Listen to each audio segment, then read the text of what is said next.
Hello and welcome everyone to our second live TBM Tuesday session. My name is Annie Kyle and I'm responsible for running the executive programs here at the TBM Council. I'm incredibly pleased to welcome today's guest speaker, Greg Sly, who's the CTO at Verizon. Greg will be joined by the General Manager of the TBM Council, Gerard Green. And for those of you who are new to the TBM Tuesday series, this is a bi-weekly live virtual get-together of leading global technologists who want to share their stories and best practices about TBM. Before I will hand it over to our speakers, I would like to remind everyone that these sessions are live because we want to make them as interactive as possible. So we encourage all of you to speak up, share feedback or comments in the chat room, and please keep in mind that these sessions are very much for your participation. That's also why we ask our speakers to keep slides at an absolute minimum. And before I hand it off to our speakers today, I also want to thank everyone who's attending and taking the time to join us today. Your feedback and your participation mean a lot to us. And now, without further ado, I'd like to hand it over to Gerard and Greg. Thank you. Thank you, Annie. Thank you, everybody. My name is Gerard Green, General Manager of the TBM Council. And Greg, why don't you introduce yourself to the crowd here? Sure. Greg Sly. I'm part of the global CTO organization under Kyle Malady, and I'm responsible for the infrastructure and platform services.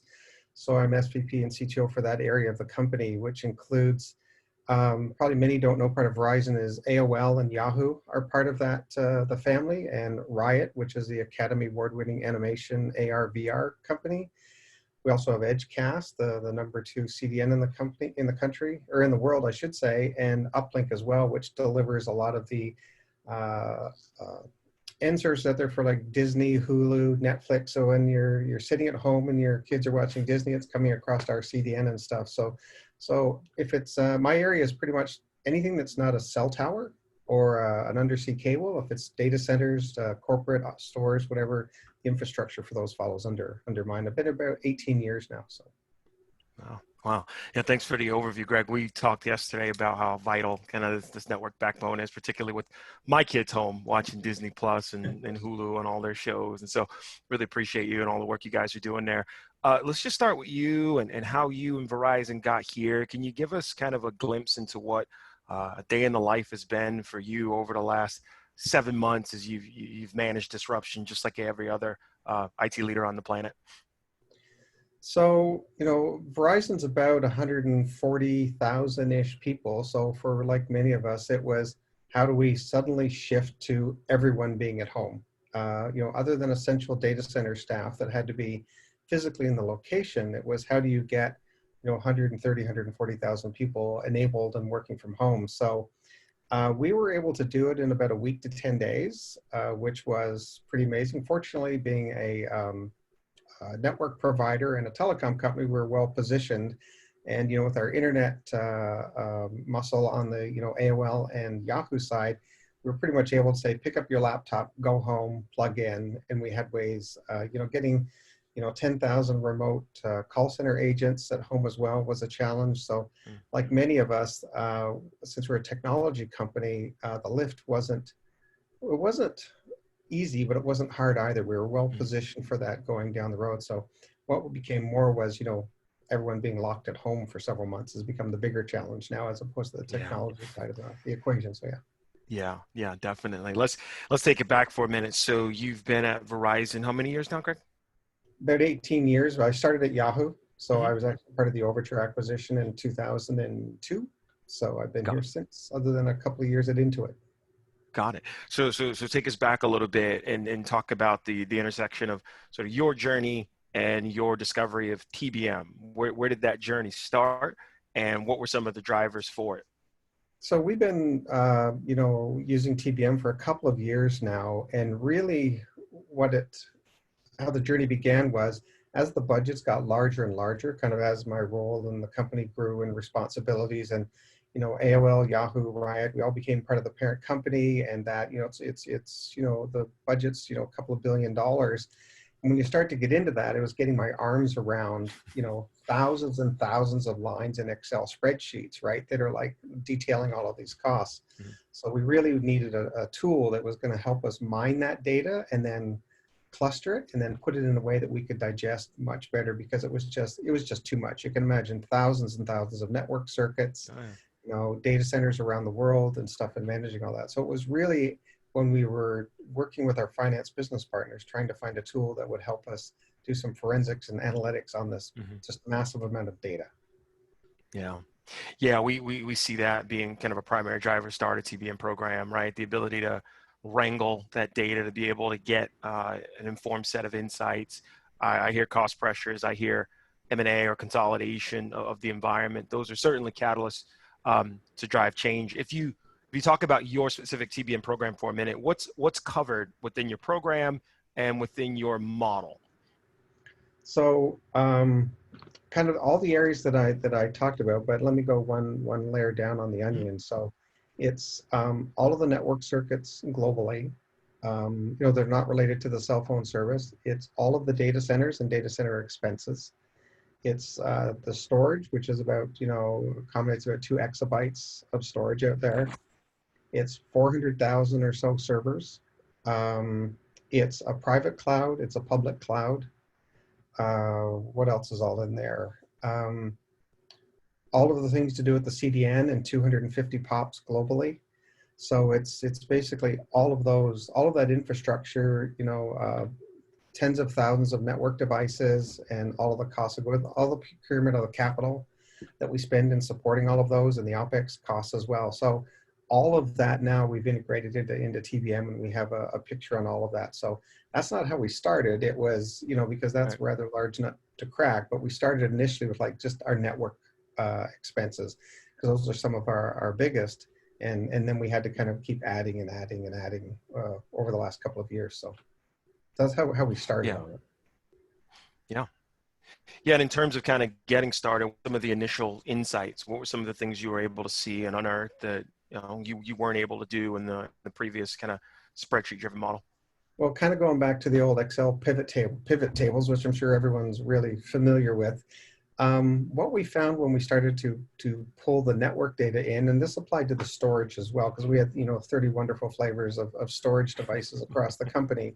But when we started going through the network devices, the network data, we were finding things like, what is this circuit for? And oh, it doesn't, you know, no one's using it anymore. So we did find some abandoned costs in there that were still there for circuits that had moved, whatever. The other thing we found too, and anybody who's in the network space knows that the cost of you know, getting 10 gig circuits now is almost more expensive than 100 gig circuits. And if you have, usually on the case, you know, 3 or 4 or 5 10 gig circuits, it's actually more expensive than just buying a 100 gig circuit from the providers now. So we found a lot of cost savings in there with, oh, look, and then of those situations of multiple 10 gig circuits that we could consolidate down, we were finding we were spread across vendors, especially outside of the US. And when you get into India and Southeast Asia, we had multiple bills coming from countries in their native language, but also in English language. So it'd get double entered into the books of, like, you know, here's the kanji letters, and then here's the actual English, and it looked like 2 expenses in our thing. You know, we're only paying them once, but it still was tracking as to why are we under on in some of these areas. Like, well, it's Right. getting tracked twice. So there were a lot of pieces of taking a very large amount of data and then finding a way to align it, and then find those expenses that were either abandoned or where we were, or we could leverage vendors. So the big part of this was going back to the various storage network teams and kind of saying, well, we're spread across all of these. What if we migrated these to fewer vendors? You know, we certainly weren't going to go to 1 or 2 because of resiliency, and some of them are just not in those parts of the world.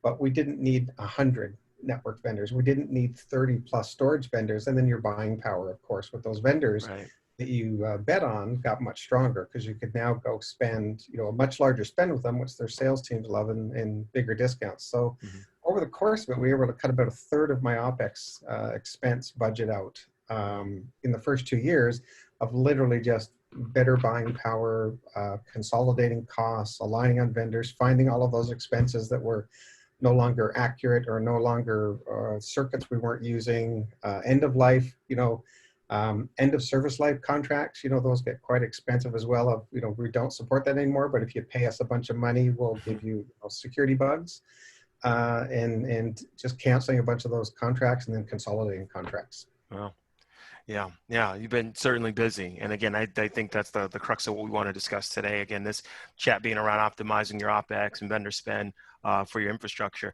I want to open this to the poll. I want to open a poll for the group here and ask our first polling question. Just like I asked Greg around what types of infrastructure are in the scope of his TBM program, I want to extend that question out to the audience here. So what types of infrastructure are in the scope of your TBM program, and feel empowered to select all that apply. On-prem compute with physical storage, or physical compute, on-prem compute with virtualized compute, private cloud infrastructure, whether that's owned, virtualized, or on demand, MSP delivered infrastructure, or public cloud infrastructure using the big three, AWS, Azure, GCP, et cetera. So go ahead and vote and select all that apply, and we'll talk about the results in a second.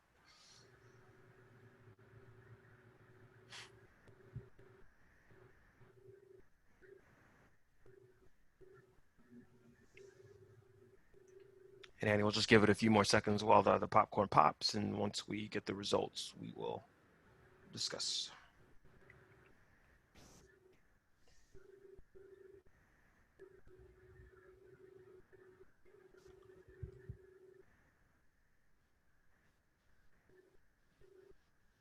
All right, just give it one more second.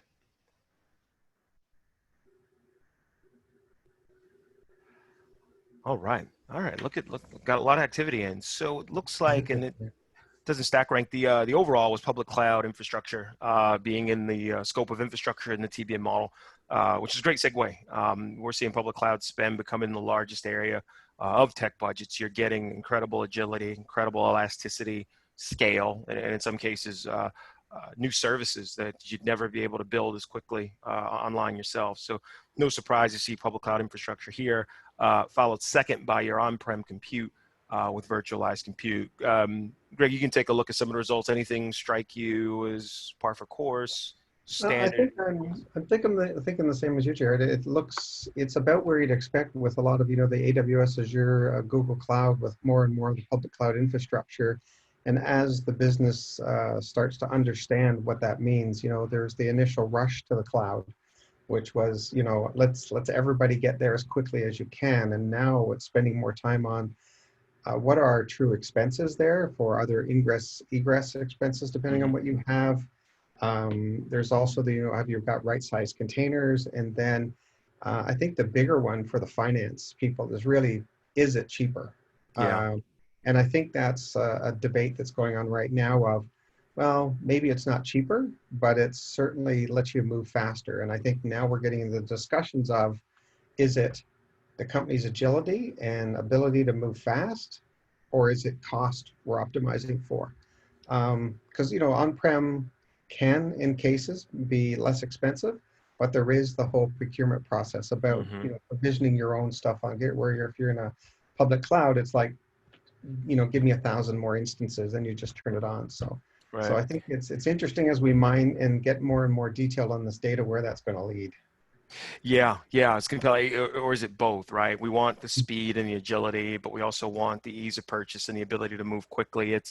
It's really kind of coming to a head in terms of our ability to apply a set of strong financial management principles that we learned in the on-prem world into the cloud one. So as that clashes, it's a really compelling narrative to see play out that I'd obviously love to spend a little bit more time on with you as we continue to dialogue. So going back to kind of let me add just one little piece onto that, to your comment there, because I think as we kind of go more and more into the hybrid, you're going to see the cost pressures, with everything going on right now, of course, but the cost pressures going on to optimize both. And I think it's going to be less of a, we're all going in one direction or the other, and that flexibility to right size your on-prem for some of those large data stores, and especially stuff that's very heavy on egress or ingress or egress costs, which can be quite expensive when you get into the public cloud. Not always, but quite expensive. And depending on how much data, if you start to get north of an exabyte into 2 exabytes of data store, that gets to be quite costly in the cloud as well. So you're right. I think it's one of those where um, we're going to get more and more influence to right workload in the right place at the right cost, Yeah. providing your product and marketing teams the agility they need to get to market on time. So. Yep. No, really well said. No, appreciate that color. Let's dig into kind of the history again. So you have these big, complex mandates that rely a lot on infrastructure, whether that's the consolidation, the optimization, the understanding of consumption. It's over $1 billion in spending. How does TBM and Ampdio help you with that specifically? Well, let me use a use case with Yahoo Mail is probably a good one, right? It's north of an exabyte of storage. So that was one where we could look at, if we want to move this to the cloud or leave it on-prem, what is our actual true cost?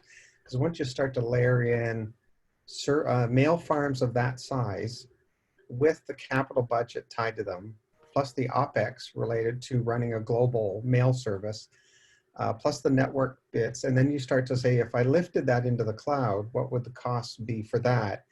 It gives you a lot of data as opposed to an emotional decision around, because you get the cloud solves all problems. We should put everything in the cloud. We're a cloud-based company. We should just do that. And then you kind of go, well, this is what the real cost would be if you actually lifted and shifted that into there. And you have to offset that to what we're just talking about, when you're maintaining data centers, buying hardware, buying network, buying services to maintain all of this on-prem, there's staffing and everything else. So I think the nice thing about TBM really gave us granular data, because we tried this before. And what we got was, yeah, but you forgot about this cost, or that's not a true representation of your end of service life CapEx renewal on your hardware. Well, then there's this other team that's in Bangalore that supports it. You forgot that cost. And once we could actually pull this in and go, here's all the data pulled right from the ledgers and right from the finance team, a lot of it went, oh, okay, well, I can't really argue with the data from the finance team that says, here's the true cost of what we're buying and paying for. So that was a huge part. And we did move front end pieces and stuff to the cloud because that made sense. So it gave us the decision points we needed to make an informed decision. So. Yeah, that's great. Yeah, once it hits your financials, it happened, right? I mean, that's I remember as an anecdote more from powerful than your CFO. Absolutely, absolutely. And we talked about there's the ultimate discovery tool is your GL, right? So it's there, it happened, you paid for it. So there's a conversation you have to have around it. Greg, like many CTOs and IT leaders, you leverage a mix of strategic and tactical vendors across the globe to give you guys the infrastructure services. How does TBM and Ampdio help you optimize your vendor relationships? Well, I think the shocking thing for me initially, probably 2 years ago, was the list of vendors. When we initially did the initial kind of data poll into TBM, it was like, oh my goodness, look at this list of vendors. And it was, a great example, I think, was our contractors. And over the course of 20 years, every consulting company in the Silicon Valley or in New York or in India had hit us up to have at least some of their people working for us. And you went back and you'd go back and go like, we have an agreement with this company that provides us 2 people. It's like, and we have one that's giving us like 300 people. And it was just this list of consulting companies was just unbelievably long. And you'd go back and go, well, it was a friend of somebody 10 years ago who got an introduction that he used at the company he was at before and brought them in. And to the same point I made before, once you went back to kind of the larger players, we could go, rather than you giving us, 100 people, what if you gave us 1,000? What would the price overhead, what would the management fee over top of that be, as opposed to negotiating literally hundreds of contractor, service providers agreements and trying to manage all those, let alone our legal teams and our procurement teams and everyone trying to manage that as they come up for renewals. And that was the same across end of service life software vendors. It was the same for when we're buying, some of the hardware, because we tried to go white box for a while, and then we were with, the major vendors. And it was like, okay, well, there's this little agreement for a store that's in Iowa. It's like, that's all we pay them for is one store in Iowa. Why are we doing this, right? So, so it was a lot of consolidation data, which drove a lot of cost savings because you could actually now start to see. But the big shock for me was like literally how many agreements we had out there, and it suddenly understood why procurement was the staff to the size it was, and why the legal team associated with procurement was as large as it was, because we literally had thousands of contracts that they had to maintain and deal with on renewals. Yeah, it's a lot. And again, we hear this a lot. The economies of scale you get, the ability to leverage, the ability to consolidate, standardize, right? Being able to understand which of your contractors have, ridiculously high rates balanced against the return you get. So again, that visibility becomes very powerful. We noticed some questions here in the chat. And again, I want to encourage everyone who can hear our voices to participate. If you have questions, feel free to type those in. And our first one comes from Ruben Munoz, who wants to know, how long did the data cleanup journey take before your cost savings were realized? That's obviously for you, Greg. So it's probably had three major milestones: 6 months, 12 months, and 24 months. There was a lot of low-hanging fruit where you could literally go in and go, just cancel this, cancel this, cancel this, cancel this, right? The mid one was probably, and we kind of got to the 70, 80% of it within a year, because you could literally go back and say, we're not renewing this agreement, we're not renewing this agreement. And we literally sent out hundreds of, here's your notification that on contract renewal, we're not renewing. And then we could start meeting with the sales teams that we were consolidating down to do bigger buys or deeper discounts and stuff with those. And then you had the longer term contracts, right? That were just kind of like, we had to wait till they run out, because it wasn't really in our benefit to do any buyouts on the contracts and stuff. So it was amazing how much would drop in the first 6 months. And then the next big cliff was probably at 12 months. And then the next 12 to 24 was kind of a tail of the last 10% of cleanups of contracts and stuff like that. So, but it's amazing how much you find on day one. Yeah. Again, this notion of kind of iterative, quick wins here with also kind of long tail, value proposition derived in longer time frames as you start to realize this. It was pretty easy for us to go back in 6 months and go, see the bill we paid to buy this? We've actually kind of quadrupled the savings on what it costs us to deploy this. Yeah, it's incredible. There's a question here from Robert Blackwell as well. He'd like to know, how did you change any of the accounting data entry practices to enable you to match vendor or contract data? That's probably a better question for my finance business partner, but I'll try to answer it. I think what it did was probably not accounting practices. Mind you, I do think that they did find more things that were in there that were probably had different accounting treatments once they understood them better about, whether it's like there are certain cost incentives if you buy in certain states and have use tax credits in those states. So it allowed us to look at a lot of the individual states in the US and what incentives they have for use tax and sales tax credits. But it also allowed us to kind of look at it much more across the entire enterprise on it as well. So, yeah. Okay, we're digging into, and I think, Danny said she'd follow up. And then one more question for Michael before we go to another poll. Beyond the initial cleanup and cost benefits, with respect to some of the forward focus optimizations, what refinements have you been able to make utilizing the TBM framework? Yeah, and this one ties a little bit back into Robert's as well, so a little bit. So what it did was allowed us to,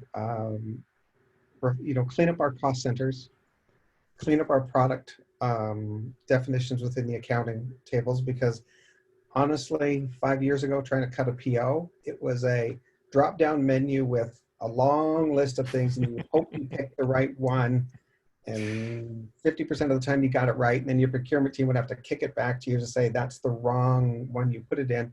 So it allowed us to consolidate down to a fewer number of product codes, fewer number of cost centers, and eliminating cost centers that didn't align with the current org structure, or the current, financial structure that they put in head.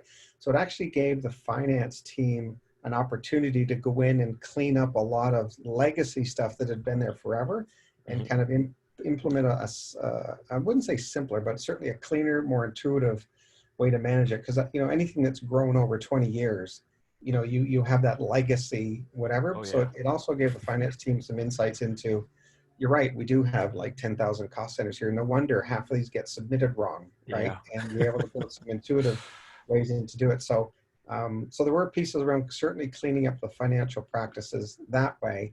But probably the bigger one for my team, so that was great for the finance team. The bigger one for my team was actually getting us to where we could start to look at incentives that were out there that would offset. Oh, yeah.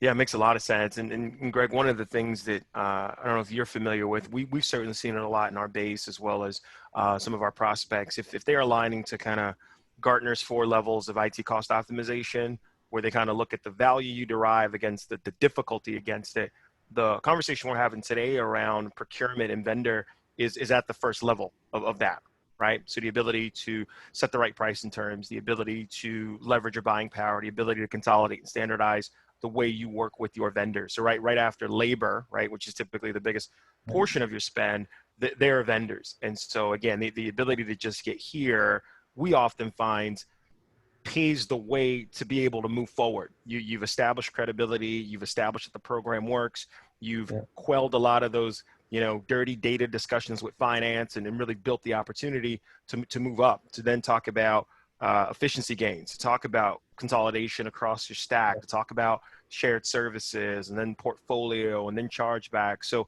does that kind of mirror the way you've kind of attacked this, kind of starting with these really quick wins that have provided a ton of value, but have also given you the license and right to continue to move and advance the program? Short answer, yes, but I won't leave it there. I keep going back to Robert's question because there's actually so much in what he asked there.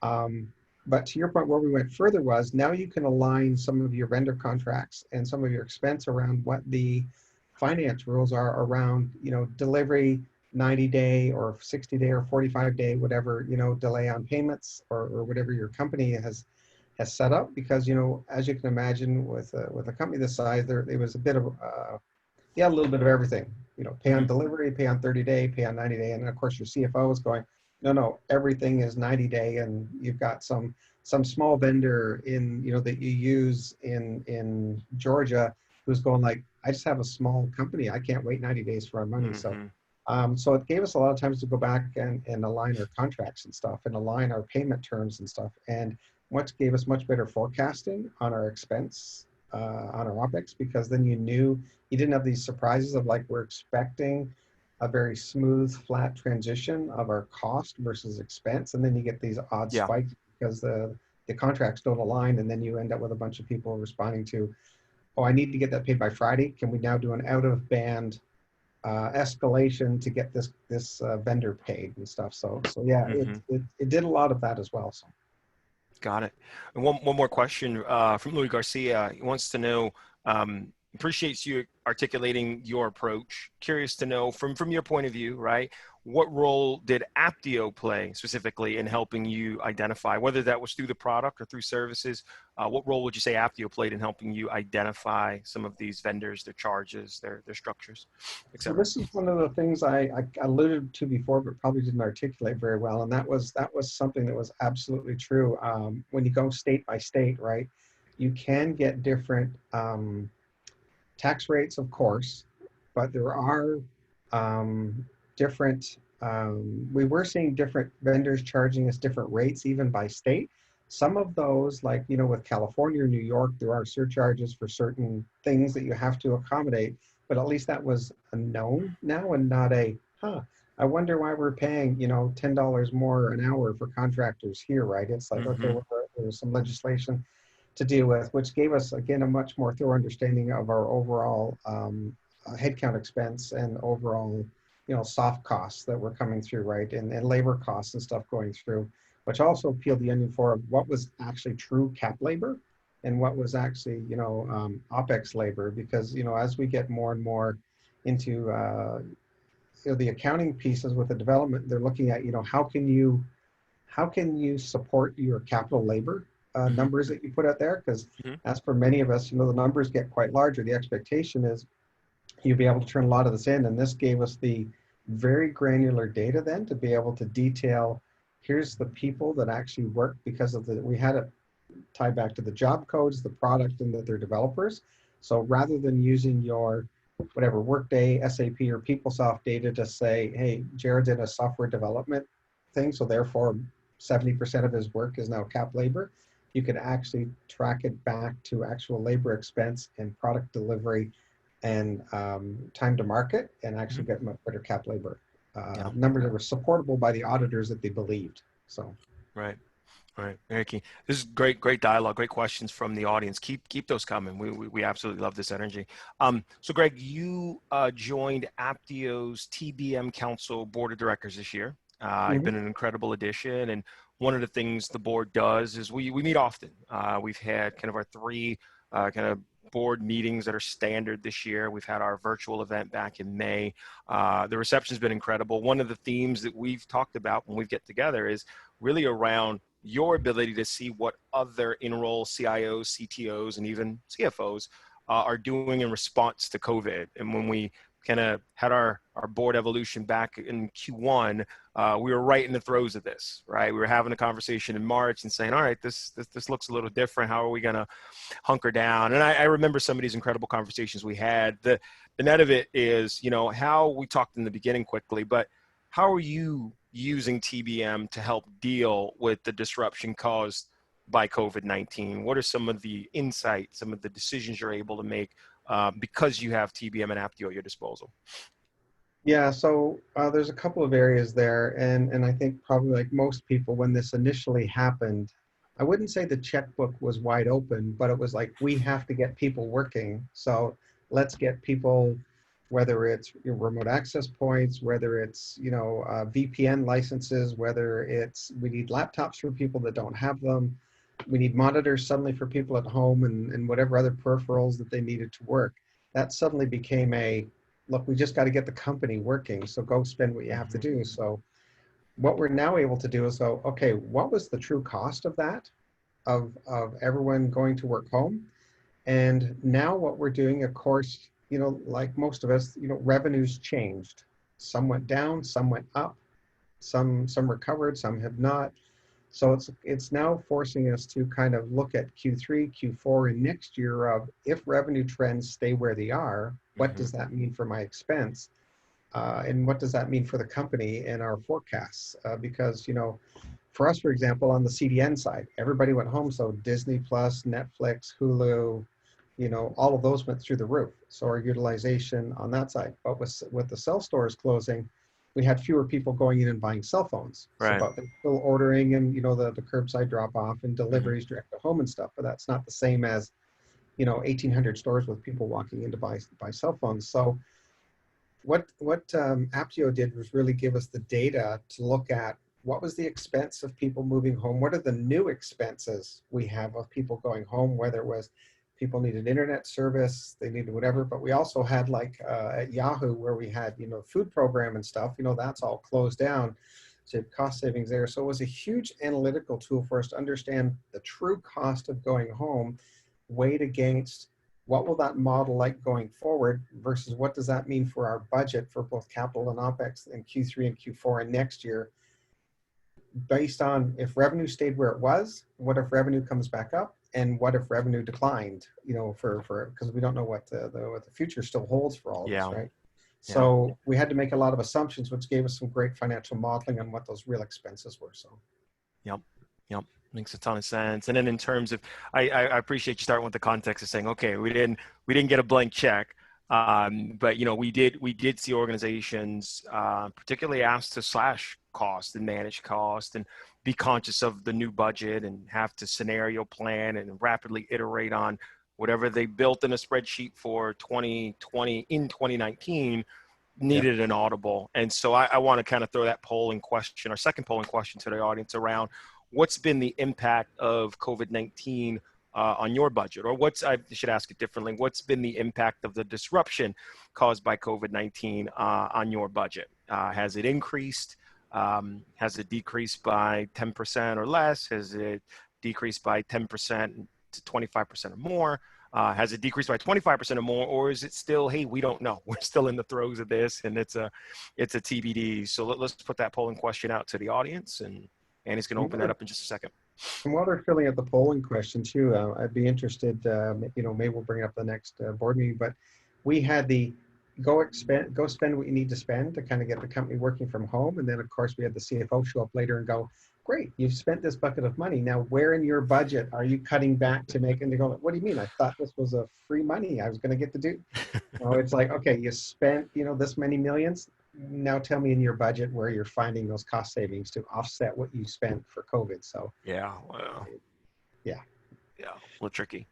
And that was kind of the running kind of conversation from just this Friday around, what C has done more for digital transformation? Is it your CFO, your CIO, your CTO, or COVID, right? So that ability to drive change is something we've all been forced to do. And so that impact the budget's been a really interesting one to watch. So as the popcorn stops popping, I'd love to kind of take a look at the data. I agree. I think the COVID one is going to be, I think when historians or the future universities look at this period of time, I think they're going to see when this was a major pivot in digital transformation happened right during this. So big time.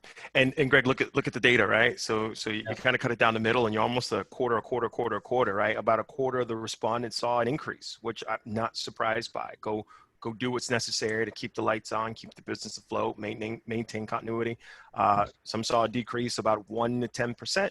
Some saw a decrease in that area of 10 to 25, and then 32%, almost a third of the poll, is still in the throes. Still doesn't know kind of what the full impact is. I expect many of those got okay, we had an increase, but revenues are not where we all hoped they would be. So now you got to go decrease your budget. So yeah, spend a bunch of money, send people home, and then find a way to cut costs. So. Makes a ton of sense. So thank you for everybody for sharing that insight, and hopefully you've gathered some context that you can take with you as well. Greg, with regards to kind of, you touched on this a little bit, the ability to discover some of the unknowns or accounting mistakes, cost center miss issues, and improper tags. Can you talk a little bit about that? We've seen the impact on obviously IT finance, but the ability to kind of go the other way to say, hey, we can kind of step IT's game up with regards to better financial management. How's that work for you guys specifically? Yeah, and I want to make sure, it wasn't accounting mistakes and that there was anything wrong. It was more of like we were allocating costs to the wrong business unit, right? Which was more of a cleanup. I'll use the mail one again because it's a kind of an easy one. Whatever, you would go in, and because it's such a large footprint, it would sometimes be we'd throw in, there'd be extra servers that maybe were another business unit that didn't generate as much revenue. Kind of gear got reallocated from them, from mail to someone else, and never left their cost center and was still being charged back to them. They have a very large storage footprint, so you'd get shared storage, but they would be paying for the whole thing because it was shared storage and they had the bigger budget. So it was actually giving us a much more insight into the true costs of the various business units, and gave us a lot of new data sources around what was actually driving those costs. It's you go into many of the very I wouldn't call them the less premier ones, right? We have Yahoo Sports, Yahoo Finance, Yahoo Mail, are those, and we've also got the large Verizon footprints there, and VZ Web, etc. And then you've got a lot of other supporting ones that go in that make the whole cluster of things. And when you started to peel out what the actual true allocation was against those business units, I think it gave our C-suite and our CEO and our CFO a much better set of levers to pull on what business units do we want to continue to invest in, which ones do we not, which ones go to kind of lights on. So it was a lot of kind of cleaning up, and I don't know where accounting mistakes to be taken around. It's just like we're now tracking it to its true cost. Right. And that kind No, of goes with the question that Fritz is asking too in the yeah, it chat, too, does. right? Which plays along with the multi-cloud environment. So it absolutely is. So we have two public clouds and we have our private cloud as well. And that's exactly kind of what we were doing. Fritz was using that data to make decisions about which of the two cloud vendors we were using, because each of them have pluses and minuses and are on different engineering paths on what they optimized for. But also on our private cloud, it became very clear as to what our true cost of, building our own private on-prem cloud. We have, 200 and some thousand instances on-prem for our private cloud, and what the actual cost of supporting that was as well versus either of the two external cloud providers that we use. So it was absolutely crucial in that, and it took probably 2 years of data to kind of get that to, and we need more, because really we've only been large footprints in the two public cloud vendors lately, and we're still gathering more data on what the true cost of running those business units in the cloud is. We get the bill every month, so we know exactly what they're charging us. But there's also all of the labor costs that we have in the company that go to support those as well. So yeah, it's been a great tool for kind of giving us that data, because as you can imagine, whether you pick Microsoft, Google, or Amazon or public, it tends to almost get to be a religious discussion with engineers on, no, this one's better, no, this one's better, and stuff. So it helps bring it. Now, you can never get engineers out of that, but data does help frame the discussion. Yeah, absolutely. And on that point, Greg, how are you democratizing data in that regard? So if you think about driving use and driving value, who's involved with the ability to see and disseminate and ask questions about this data? When do you meet? When do you talk about it? Talk a little bit about your ability to share that data with a wider range of stakeholders to drive some of these decisions in a defensible way. Well, I have a monthly review with our finance team that goes through all of the business units. And of course, since this is now embedded into the finance team, they share it with all the other L2s and L3s in the company. We're fairly transparent across most of the organization.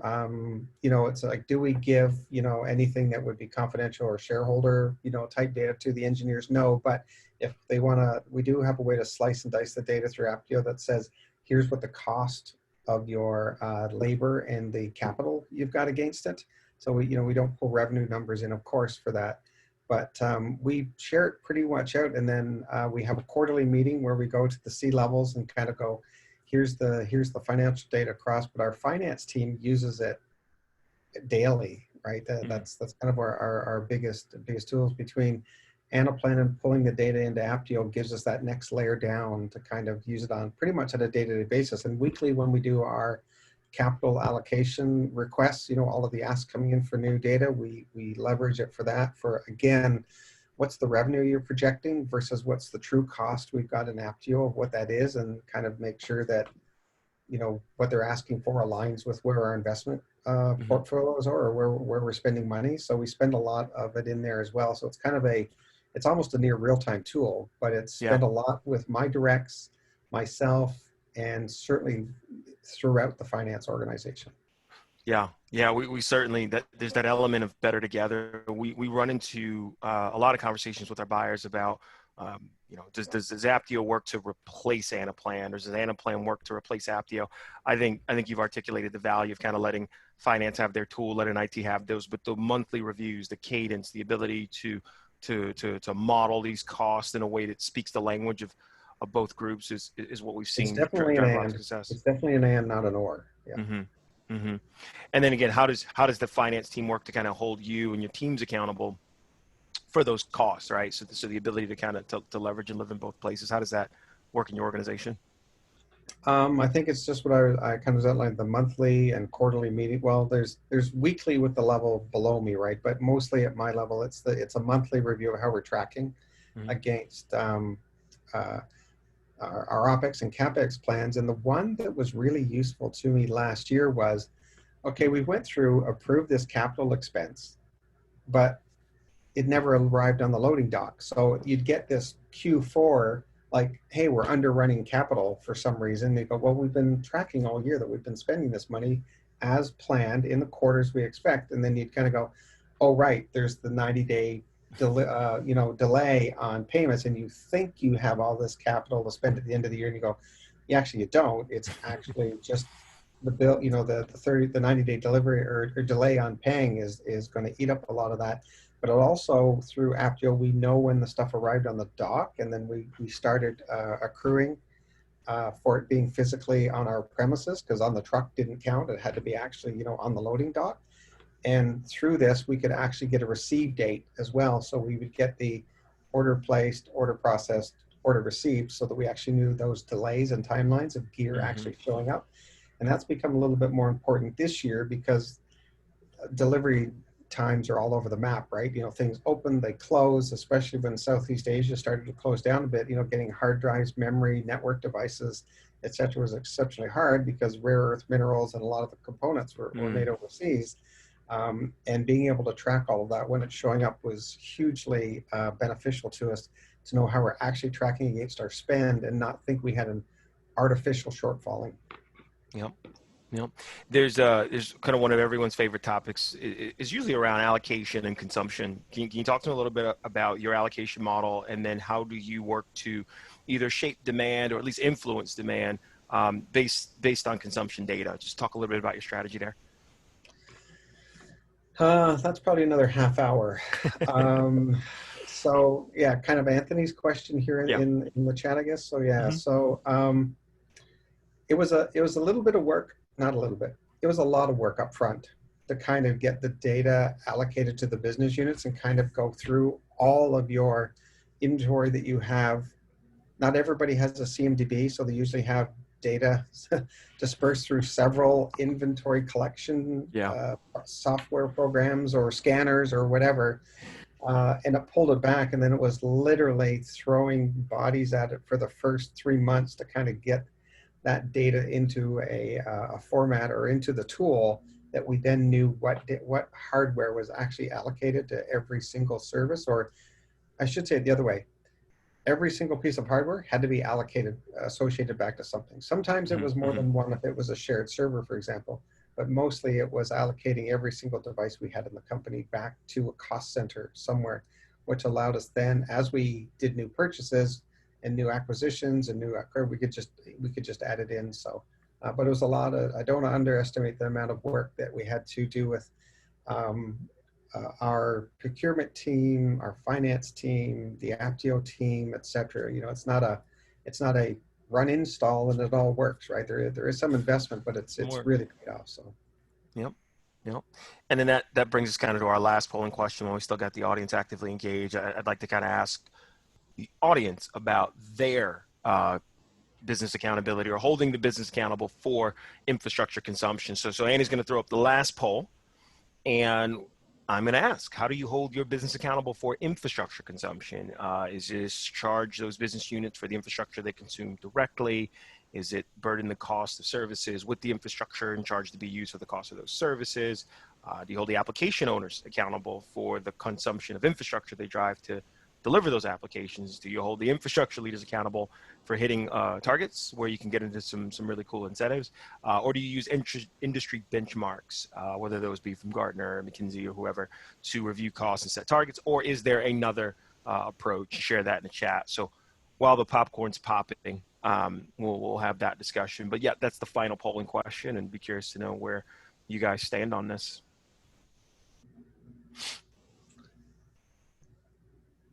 And for Frankie's question, I don't know the name of the Ampdio modules, but happy to research that and get it to him. I'd have to ask my finance partner what they were called. The irony. Yeah. I look at the data, so. How it works. I give it about one more second, and we can take a look at the results here. So the most popular method would appear to be burden the cost of services with the infrastructure costs, and then charge the BUs for the cost of those. And then curious in the chat as well, challenges, shortcomings, opportunities with those approaches we can discuss. But Greg, any kind of take away from that data point, or is this kind of par for the course from what you see in your conversations with CIOs, CTOs in your network? Yeah, this is kind of par for the course what I'm seeing out there as well. For us, we do the, we have some shared services that get kind of blended across the company, but we also hold the application owners directly responsible for the costs for their product. And, they have to drive revenue to offset their costs generally, but the base infrastructure gets kind of, peanut buttered. Yep. Got it. Makes sense. Okay. We're just getting to the tail end. I appreciate everybody hanging tough with us. It's a great conversation. So appreciate you staying. Greg, a few more questions. Just one more for you. Let's talk total cost of ownership. You talked yesterday, you and I, the higher you go in the organization, the more that slides are about cost avoidance versus real hard dollar savings. Talk about how you use TBM to address that. Yeah. So, let me put a little more context around. So, kind of, I guess most people say, as you get farther up the stack, you tend to see more slideware, right? And less like, let me dig into the data, because to be fair, most execs, really don't have the time to dig into that granular data, right? It's usually when I need more data about this point, and go dig into that one point and then come back to them, right? Mm-hmm. But as you can see, when you get into it, the numbers usually get quite large. For most companies, right? Whether it's single millions, tens of millions, or sometimes more than that. And it comes about, well, I need to fund this other new initiative or this other new program. Where am I going to see cost savings, or where can we do cost avoidance to fund these new programs? So a lot of times it's not, don't get it wrong, at times it is, we need actual cash in the bank. So you need to go find actual real money. But generally it's like, we have a new marketing strategy, or we have a new product that's coming out that was a new greenfield thing that come up from, it could be anything, a hackathon, could be anything that was planned, whatever. And then we go like, all right, I need to come up with, I'm pull number of the year, $10 million to get this going and off the ground. Then you can use the data to go back, well, where could we avoid costs on this? And then that generally gets into the slide where like, well, to fund this, we can do a cost avoidance over here of 5 million, 1 million here, 3 million here, and another million here, and that'll get you your 10 million, right? And a lot of it turns into kind of those slideware things of like, we can avoid this expense by doing this and reallocate the money over here to do it this way. So it tends to get, I see more and more of them like, I need to find a way to fund this. So I'll come up with the cost avoidance scenarios that are going to make that project happen. Yeah. We absolutely have seen that, not just with the managed disruption from this year, but honestly throughout the history of TBM and Ampdio, the ability to self-fund programs and initiatives, right? Find the money to fund the things yourself without needing to ask for more has been tremendous value. And then to dovetail on a follow-up from Fritz that I think applies here is, when you do say, all right, we're going to fund this initiative, we're going to fund cloud migration, we're going to fund this marketing initiative, we're going to fund the development of this particular application, are you able to kind of plan and track the value that's built in the business case to your attainment of that value in Ampdio? That's one of the nicest things that I've found, because, over the course of a year, you end up approving, a lot of equipment, a lot of gear with a lot of promises of, if you give me $1 million, I'm going to generate $5 million of revenue because I'm going to build this new thing somewhere. And you go, okay, slides look good. Business case is solid. Marketing team signed off. Sales is on it. Yep, we're good. Go ahead. The nice thing is we've been able to track back and go, remember that $1 million I gave you in January that said we'd have $5 million in July? Well, we've only seen 2. Where's the other 3? So it's given us a lot more insights into actual tracking the promises, I guess is the best way to put it, right? Because everyone comes in with these super aggressive, well thought out and reasonable business cases with a lot of data to support them, where they wouldn't get to that level. But also, you're also betting on a market share. You're betting on getting more eyeballs or whatever it is. This really has given us a way to go back and go, here's the actual expense that you did. And then sometimes it was, well, that was $1 million just for gear. You forgot the other $300,000 of labor that was going to support that. And then we'd actually track the revenue back to kind of go, yeah, you hit your targets or you didn't, which is usually a really fun conversation when they show up with the next ask for, I need another $1 million in gear for the next, $10 million. You kind of go, let's look at the last one. Yeah. That one worked, but not quite where you said it was. Convinced me that, why you should get it this time too. So again, there's a lot of things here that our finance partners and our CFO just loves, right? And back to your other point too about the self-funding stuff, I think that one drives our finance guys the most crazy of, if you had that money in there and you could self-fund this, why didn't you pull it out to start with? It's like, that's a horrible rat hole to go down. Yeah, we want to ease up on that one. I got one final question before we close. What would you tell another CTO, CIO, IT leader about getting started? I think that's typically where most organizations say, I understand the value of TBM, I understand the value of Ampdio, but I don't have the data, I don't have the maturity. How would you answer that question if we're sitting at a bar, drinking a Coca-Cola, having a conversation about getting started? It's a really boring bar if we're having a Coca-Cola, but anyways. From Atlanta, so yeah. Yeah, so let's go to Singapore. Yeah. So I would say that there's two pieces there. One is, don't try to boil the ocean and do the whole company, everything at once, and follow your gut. Most people at this level of the, senior director, VP, SVP level generally have a gut that there's something somewhere, and that's why they're looking at this in the first place. I would follow your gut. For me, it was, I knew we had network expenses in there that I didn't understand, because it's tens of thousands of circuits circling the globe, and it's just so much data. And God bless our finance guys and their pivot sheets, their pivot tables and stuff. They did magic with them. Absolutely. And stuff and broke it all down. But I knew that there was cost in there that I could pull out. And I think the same thing is, generally your gut will tell you where you should go look, and focus on that first, and then it kind of proves its value, or it doesn't, right? It'll give you your use case to kind of go, I was right. And then you can kind of start doing the thing. But if you try to onboard your entire company in one final go, the goalposts keep moving every quarter, and then the team's trying to pull more data in, but there's more always coming in.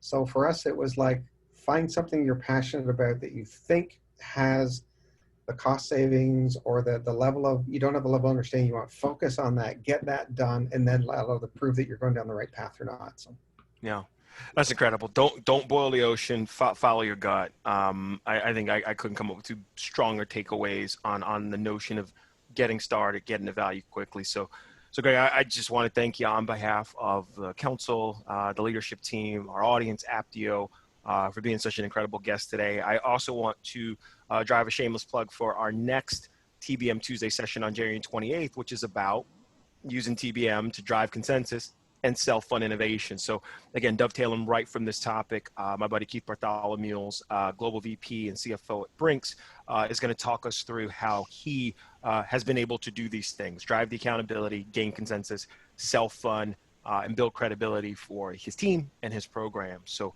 stay tuned for that. Feel free to register now or in the near term, but look forward to seeing you guys on that. Greg, any closing thoughts, any closing remarks before we depart? No, thank you for the opportunity. This has been a great discussion. So thank you, David, Jared, and Annie for having me. It's been fun. I appreciate you. Thank you so much. Remarks? Oh yeah, thanks. No, I just really want to thank everyone for joining. That was wonderful, Greg. So really appreciate you taking the time. And see you next TBM Tuesday session. That'll work. Thanks, guys. Bye, everyone.